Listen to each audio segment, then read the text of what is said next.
कल Madhya Pradesh Jabalpur high court से बड़ी खबर निकल के सामने आई थी, जिसको मैं आपको के सामने अपडेट नहीं कर पाया क्योंकि कल एक प्रोग्राम में व्यस्त होने के कारण मैं दोपहर तक की सारी अपडेट आपको दी थी, लेकिन व्यस्तता के कारण कुछ जानकारी मैं आपको नहीं दे पाया। जो सबसे बड़ी जानकारी थी आपको जजमेंट की, जो जजमेंट देर शाम को अपलोड हुआ था साइट पर, ऑनलाइन आपको लाइव नहीं सुनाया गया था, लेकिन मैंने भी काफ़ी कोशिश की गई थी मेरे द्वारा चैनल पर सुनाने की, लेकिन जस्टिस सिल नागू जी के द्वारा लाइव नहीं सुनाया गया, बल्कि इसको सीधा ही डिलीवरी ऑफ जजमेंट किया गया, यानी कि अपलोड किया गया। तो क्या है जजमेंट, पूरा जानने के लिए आप चैनल पर बने रहिएगा अंत तक, और चैनल को सब्सक्राइब करना ना भूलें। जो पहली बार चैनल पर जुड़े हैं तो चैनल को सब्सक्राइब करें और बेल आइकन पर क्लिक प्रेस करके रखें और दोस्तों को भी शेयर करें। दोस्तों नमस्कार, मैं हूं लविश और आप देख रहे हैं नोटिफिकेशन करंट जॉब चैनल। तो आप देखिए यहाँ पर कल जजमेंट आया चयनित बीएड वर्सेस डीएलएड के मामले में, जहाँ पर सबसे बड़ी जीत बीएड की हुई है। वहाँ पर कल सभी स्टेटों के हारने के बाद और 8 अप्रैल 2024 का जो सुप्रीम कोर्ट का जजमेंट आया, उसके बाद एक इंडिया में पहला स्टेट है मध्य प्रदेश जहां से बीएड चयनितधारियों को राहत मिली है और वहां पर उनको सेव किया गया है जस्टिस सिल नागू जी के द्वारा। आप देख सकते हो डबल बेंच बैठी थी जस्टिस सिल नागू जी की और जस्टिस अमरनाथ केसरवानी जी। ये एट पिटीशन नंबर 13768 है, यानी कि 52-53 पेज का टोटल जो आपका जजमेंट है सामने आपके स्क्रीन पर है। इसमें सबसे पहले जो केशव नंदन साहू और आपके विपिन कुमार द्विवेदी जी, उनके नाम दे रखे हैं। इसमें करीब करीब 42 पेज तक नाम ही नाम है पिटिशनर के जो आई लाकर दाखिल हुए थे उन सभी के। तो मैं सीधा ऑर्डर पर लेकर चलता हूँ बिना देरी किए हुए कि पूरा मामला क्या है। तो बीच में वीडियो को स्किप ना करें क्योंकि कल वीडियो नहीं बन पाई, तो आज मैं आपके सामने जो भी टाइम मिल रहा है मैं बना रहा हूँ। तो आप देखिए यहाँ पर 42 पेज तक की तो नाम ही नाम ही है, क्योंकि 52-53 पेज का जो भी ऑर्डर है ये, तो इसमें सबसे अधिक नामों के ही पेज हैं। यहाँ पर 42 के समथिंग 42 पेज हैं। वहाँ पर 1 मिनट साथियों, इन नामों को स्किप करके चलते हैं, सीधा ऑर्डर पे आपको ले चलते हैं। वहाँ पर आपकी स्क्रीन पर ऑर्डर दिखाई जाएगा। और इतना मैं जानता हूँ कि आपने कल तक ऑर्डर पढ़ भी लिया होगा, समझ भी लिया होगा, लेकिन एक बार फिर से मैं भी आपको बता देता हूँ कि पूरा मामला क्या है, कहाँ बीएड की जीत हुई है और डीएड आखिरकार हार के क्यों हार गया, यानी कि जीत के बाद भी क्यों हार गया। क्योंकि बताया जा रहा था कि डीएड की जीत सुनिश्चित बताई जा रही थी, लेकिन हार क्यों गया। ऐसा जजमेंट में क्या निकल के सामने आया कि आखिरकार डीएड की भी जीत हो गई और डीएड की हार हो गई और बीएड की वहाँ पर जीत हो गई। तो पूरा मामला मैं यहाँ पर बताऊँगा एक एक पॉइंट को। और ये भी सुनने में आ रहा है ये मामला यहीं तक नहीं रुकेगा, सुप्रीम कोर्ट में जाकर मामला रुकेगा, क्योंकि मामला भी है कहाँ पर हाई कोर्ट में जाकर ख़त्म नहीं हुआ है। डीएड की तरफ से ये मामला सुप्रीम कोर्ट ले आया जाएगा, वहाँ पर बड़ी लंबी लड़ाई चलेगी। और क्योंकि कई फैक्ट यहाँ पर, हालांकि यहाँ पर जो भी मामला सामने आया है, जो भी जजमेंट आया है वो न्यायालय का है। माननीय न्यायालय का जो भी जजमेंट होता है वो दोनों ही पक्षों को स्वीकार करना होता है, तो हम भी इसको स्वीकार करते हैं और इसका सम्मान करते हैं। लेकिन कुछ फैक्टर मैं आपके सामने रखूँगा जो आपकी स्क्रीन पर होंगे। आप देख सकते हो 43 पेज नंबर है ये। इसमें रिजर्व किया गया 24 अप्रैल 2024 और प्रोनाउंस किया गया 3 मई 2024 को। पूरे दिन लगातार सभी की निगाहें लाइव टेलीकास्ट पर टिकी हुई थी, सभी बच्चों की डीएड हो चाहे बीएड, दोनों पक्षों की निगाह। लेकिन शाम होते होते बिल्कुल आपकी स्क्रीन पर आपके लाइव नहीं सुनाया गया फैसला, और शाम को देर शाम को पता चलता है कि 52-53 पेज का एक जजमेंट आ रहा है, वो सीधा ही अपलोड होगा। तो सबकी निगाहें फिर साइट पर टिकी हुई कि कब अपलोड होगा। तो देर शाम को अपलोड होता है जैसे ही, तो बीएड छात्रों में काफ़ी खुशी की लहर देखी गई, तो वहीं डीएड में काफ़ी निराशा देखी गई। आपका ऑर्डर है ये 52-53 पेज का है, जिसमें सबसे पहले उनके नाम दिए गए हैं, आप देख सकते हो। यहाँ पर एनसीटी के बारे में जिक्र किया गया है। वहाँ पर पहले सबसे पहले आर्गूमेंट के बारे में थोड़ा थोड़ा बताया गया कि किस प्रकार से आर्गूमेंट हुए थे, और एनसीटी के नोटिफिकेशन जो राजस्थान से रद्द हुआ था, डबल बेंच जोधपुर के राजस्थान हाईकोर्ट से रद्द किया गया, तो उसके बारे में भी बताया है। तो पूरा जजमेंट इसी प्रकार से है। और मैं आपको एक लाइन ये बता दूं, यहाँ पर देखिए, benefit of prospective operation of judgment dated 11 August 2023 of the apex court shall not be available to such B.Ed appointees who had approached the court and had made their selections appointments subject to final outcome of the case instituted by them personally, since none of B.Ed appointees are before this court, the said condition is applicable। यहाँ पर बताया जा रहा है कि यानी final outcome तो है बढ़ती है, लेकिन इसको कोर्ट के द्वारा इनएप्लीकेबल बताया गया है। पूरा मामला क्यों है, इसको राजस्थान हाई कोर्ट से जोड़ा गया था। उसमें बताया गया था कि राजस्थान हाई कोर्ट में जो बच्चे थे उनको गवर्नमेंट के द्वारा नोटिफिकेशन में नहीं लिया गया था बीएड के बच्चों को। तो वहाँ पर बीएड वाले, मेरी बात को करीब ध्यान से सुनना, मैं एक एक पॉइंट को बता रहा हूँ, वहाँ पर बीएड वाले बच्चों को बीएड वाले बच्चे ने राजस्थान हाई कोर्ट का दरवाज़ा खटखटाया, वहाँ पर वो अपनी पिटीशन बनते हुए वहाँ पर गए थे। और एमपी में यहाँ पर डीएड वाले, यानी कि डीएलएड बोला जाता है, डीएलएड वाले यहाँ पर दरवाज़ा खटखटाया मध्य प्रदेश जबलपुर हाई कोर्ट का, तो यहाँ पर ये पिटीशन लेके गए थे। आखिरकार वहाँ बीएड वाले और यहाँ डीएड वाले क्यों गए? वहाँ बीएड वाले इसलिए गए क्योंकि वहाँ पर उनकी नोटिफिकेशन में उनको नहीं लिया गया था, तो इसलिए उनको परीक्षा में बैठने के लिए अनुमति मांगने के लिए वहाँ पर उन्होंने दरवाज़ा खटखटाया, वहाँ पर पिटीशन बन के गए थे। यहाँ पर बीएड वाले क्यों नहीं गए? क्योंकि उन्होंने यहाँ पर मध्य प्रदेश की सरकार ने ऑलरेडी नोटिफिकेशन में बीएड वालों को ले रखा था, तो इसलिए डीएलएड वालों ने नोटिफिकेशन को चैलेंज किया था और ये भर्ती पूरी फाइनल आउटकम रख दी थी, सब्जेक्ट टू फाइनल आउटकम रख दी थी, और चैलेंज करते हुए डीएलएड वाले गए थे। आप भी इस बात को समझिए कि कोई विद्यार्थी उनको बीएड वालों को यहाँ ले रहा है, जस्टिस जी के द्वारा, जस्टिस लागू जी के द्वारा एक बात यहाँ पर कही गई है कि वहाँ पर बीएड वाले गए थे, यहाँ पर डीएलएड वाले, इसलिए ये भर्ती subject final subject to outcome तो है लेकिन यहाँ एप्लीकेबल नहीं है, क्योंकि वहाँ यहाँ पर बीएड वाले छात्रों को, बीएड वालों छात्रों की तरफ से यहाँ पर कोई भी पिटीशन नहीं लगाई गई है। आप एक बात बताइए, कोई विद्यार्थी को यहाँ पर यानी कि सरकार की तरफ से बीएड वाले छात्रों को यहाँ पर बैठने की अनुमति दी गई है, तो बीएड वाले छात्र थोड़ी जाएंगे कि सर हमें यहाँ पर बिठाया जा रहा है, हमको यहाँ से बाहर निकाल लिए परीक्षा से। तो जिसको परेशानी है वही तो वहाँ जाएगा।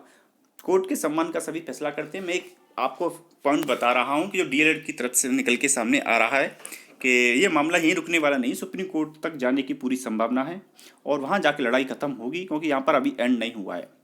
तो यहाँ पर एक फैक्ट ये बस खराब हो रहा है उनकी तरफ से, हालांकि सब काम सही है, सब्जेक्ट फाइनल टू आउटकम इस भर्ती को बताया जा रहा है, लेकिन बीएड और डीएलएड का एक पता नहीं कैसे मुद्दा वहाँ पर बताकर इस भर्ती को बीएड वालों को सेव कर दिया और डीएलएड वालों को निकाल दिया। मैंने आपको पहले भी वीडियो में काफ़ी बार एक चीज़ को विश्लेषण से बताया है कि कहाँ पर फैसला जाने की उम्मीद है और किस तरह फैसला झुकाव है। तो हकीकत में झुकाव वहीं था, लेकिन ये मामला बस इसी वजह से बीएड और डीएड को एक मेन पॉइंट को यहाँ पर लेके आए थे जो कभी इम्पोर्टेंट नहीं है। और मैं भी आपको बता दूं, यहाँ पर एक चीज़ मेंशन नहीं की जो मीनाक्षी अरोड़ा जी के द्वारा सुप्रीम कोर्ट में मेंशन कराई गई थी कि जब देवेश शर्मा जी का जो देवेश शर्मा पिटीशन के द्वारा सुप्रीम कोर्ट में जो केस चल रहा था 2022 में, तो उस टाइम जो बीएड थी एमपी की वो वहाँ पर आईए लगाकर उपस्थित हुई थी और वहाँ पर जो याचिका खारिज की गई थी, तो वहाँ पर जो भर्ती सुप्रीम कोर्ट के अधीन रख दी गई थी।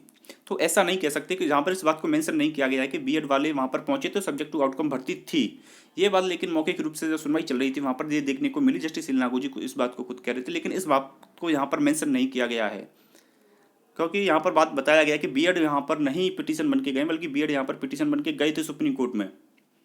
और डीएड की बात की जाए तो डीएड में उत्तराखंड की बात की जाए तो उत्तराखंड में भी मामला सेम था, बिहार में भी मामला सेम था। वहाँ पर डीएड वाले पिटीशन बन के गए हैं और बिहार में भी डीएड वाले पिटीशन बन के गए हैं। तो दोनों तरफ देखा जाए तो डीएड के जो पिटीशनर है वहाँ पर ही फैसला डीएड के पक्ष में ही रहा। तो ये एक पॉइंट है जो इफेक्ट डाल रहा है इस पूरे केस में। यहीं से मामला बीएड को सेव किया गया और डीएड को राहत नहीं मिली, क्योंकि डीएड तो पहले से ही बाहर है, उनको तो नौकरी से निकाला नहीं गया क्योंकि वो तो पहले से ही बाहर है, लेकिन बीएड को जो ज्वाइनिंग चयनित छात्र थे उनको बाहर नहीं किया गया। तो ये एक पॉइंट बड़ा मुद्दा है, क्योंकि इसमें किसी भी स्टेट का जिक्र भी नहीं किया गया है, क्योंकि जो जी लगातार 3 सुनवाई जो लगातार बाद में चली थी उसमें इसमें जो विद्वान वकील थी, अब सीनियर एडवोकेट सुप्रीम कोर्ट की मीनाक्षी अरोड़ा और सीनियर एडवोकेट गोपाल शंकर नारायण और आपके जो AOR मनदीप कालरा जी थे, उनके द्वारा, तीनों के द्वारा वहाँ पर काफ़ी बातें मेंशन कराई गई वो जहाँ देखने को नहीं मिली। तो उन तीनों की सुनवाइयों के जो अंदर जो बातें मेंशन थी वो यहाँ पर होती तो बड़ा इफेक्ट देखने को मिलता, लेकिन यहाँ पर एक राजस्थान के मुद्दे को लेकर ही पूरा मामला बीएड की तरफ चला गया। तो मामला इतना गंभीर बताया जा रहा है कि मामला अभी आगे तक बहुत जाने वाला है। यहाँ पर लड़ाई यहाँ पर रुकने वाली नहीं है। हालांकि ये लड़ाई बीएड और डीएड की नहीं है। आप और यहाँ पर किसी भी व्यक्ति पर टीका टिप्पणी ना किया करें कि बीएड वाले एसटीसी वालों पर, एसटीसी वाले बीएड वालों पर। ये दोनों की लड़ाई नहीं है, सरकार की लड़ाई है, क्योंकि देखा जा रहा है मध्य प्रदेश में सरकार बीएड वालों के साथ खड़ी हुई है, विभाग भी पूरी तरीके से साथ खड़ा हुआ है और डीएड वाले छात्रों का पैसा लगातार लगता जा रहा है। तो ये सबसे बड़ा मुद्दा एनसीटी का था। एनसीटी ने ही बीएड को वहाँ पर अलाउ किया गया था, वहीं से ये लड़ाई एक चलती आ रही है। तो ये आपस की लड़ाई को, मतलब विभाग की लड़ाई को आपस में ना लें, दोनों बड़े प्रेम भाईचारा से रहें। तो ये पूरा मामला है। इसमें आप देख सकते हो लास्ट में जस्टिस लागू जी के द्वारा सारे पिटीशन जो नंबर थे 13,768, 595, 21,800, 22,218, 29,809, 78,54, 80,54, 8788, 9377 और 9415 और 10 087 पूरे डिस्पोज कर दिया गया है। लेकिन एक बात इसमें ध्यान से देखिएगा, 2024 are dispose of with the aforesaid observation and liberty. यहाँ पर छूट भी दी गई है कि यानी कि ऊपर भी एक लाइन देखिए आप, मैं शुरू से पढ़ा देता हूँ 10 नंबर पॉइंट को एक बार और देखिए। In view of above discussion and the fact that the majority of reliefs claimed by petitions diploma holder having already been granted to them by the apex court, यानी कि जो भी राहत थी वो apex court के द्वारा पहले डिप्लोमाधारी जो पिटीशन थे STC वाले उनको राहत पहले से दी जा चुकी है। And in regard to the remaining cause of action liberty has been extended to reach as and when the same arises this court declines to proceed with the this matter, यानी कि कोर्ट जो matter है पूरे को decline करती है, इनकी prayer को यहाँ पर स्वीकार नहीं करती है। बाद में 11 नंबर पॉइंट में डिस्पोज करने के साथ साथ ये भी बोला जाता है कि जो आपका जो मैटर है सर्विस रूल वाला उस पर अलग से छूट दी जाती है। उस पर यानी कि आपकी जो भी परेशानी है या फिर कोई भी आपकी बात है उसमें छूट ये दी जाती है कि आप अलग से कोई याचिका लेकर आए, वहाँ पर ये बात सुनी जाएगी। यानी कि पूरा मामला डिस्पोज करने के साथ साथ एक लिबर्टी छूट भी दी गई है। तो पूरा मामला आप देख सकते हो कहाँ पर जाके रुका हुआ है। पूरे मामले में फैक्ट एक तरफ से मेंशन तो किए गए हैं लेकिन कुछ बातें मेंशन नहीं की गई जो फैक्ट मेंशन नहीं किए गए। तो मामला आप जो भी पूरा जजमेंट है आपको स्वीकार करना होगा और जो भी फैक्ट हैं जो संतुष्ट हैं चाहे असंतुष्ट हैं। मैं अपनी बात कहूँ तो मुझे ये मामला देखकर इसमें इस पूरे जजमेंट को देखने के बाद एक बात थोड़ी गंभीर लगी कि ये मामला जो राजस्थान हाईकोर्ट का जो पॉइंट लिया गया वो थोड़ा उचित नहीं लगा। हालांकि माननीय उच्च न्यायालय का जो भी जो जजमेंट है मुझे स्वीकार है और आप लोगों को स्वीकार होना चाहिए और अपने में मतभेद ना करिए और जो भी आपके पॉइंट हैं वो आप आगे जाके अपनी बात को, क्योंकि हमेशा भी होता है जो राजस्थान हाई कोर्ट हो चाहे MP हाई कोर्ट हो चाहे पटना हाई कोर्ट हो, कोई भी बात हो आपको स्वीकार नहीं होती है, आपसे असंतुष्ट हैं तो उसको अपेक्स कोर्ट में ले जाइए, वहाँ पर उसकी समीक्षा की जाती है कि फैसला सही है क्या। क्योंकि कई बार देखा गया है कि अपेक्स कोर्ट में सुप्रीम कोर्ट के द्वारा उसकी पूरी समीक्षा करने के बाद जो हाई कोर्ट के द्वारा जो फैसला दिया जाता है उसकी पूरी समीक्षा करने के बाद देखा जाता है कि फैसला गलत है या सही है। काफ़ी बार इन फैसलों को बदला भी जाता है। जैसे ही एक मामला NIOS का है जो 3 स्टेटों के द्वारा इसमें जीत हासिल की थी NIOS के छात्रों ने, लेकिन उसके बाद तीनों स्टेटों का मामला एक बार अपेक्स कोर्ट में पहुंचा। अपेक्स कोर्ट ने तीनों ही स्टेटों के मामले को बदला गया वहाँ पर और एक नया फैसला वहाँ पर लागू कर दिया गया। तो ऐसा नहीं है कि जो फैसला दे दिया वो मान्य है।